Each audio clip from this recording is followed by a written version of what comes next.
धन्यवाद सभापति महोदय। मैं अपने संसदीय क्षेत्र गोपालगंज बिहार में ट्रेन नंबर 15080 और 15079 गोरखपुर पाटलिपुत्र एक्सप्रेस का स्टॉपेज जलालपुर, सासामूसा, रतन सराय, सिद्धवलिया, ब्रिज किशोर हाल्ट एवं राजापट्टी स्टेशनों पर करवाने के लिए आग्रह कर रहा हूं।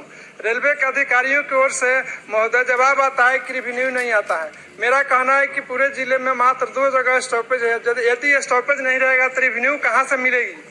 अतः महोदय आपसे आपके माध्यम से आग्रह है कि 15080 और 15079 गोरखपुर पाटली एक्सप्रेस को सभी स्टेशनों पर तथा 1511-3 और 1511-4 लखनऊ से छपरा कचहरी स्टेशन का स्टॉपेज सिद्धवलिया स्टेशन पर कराने की व्यवस्था की।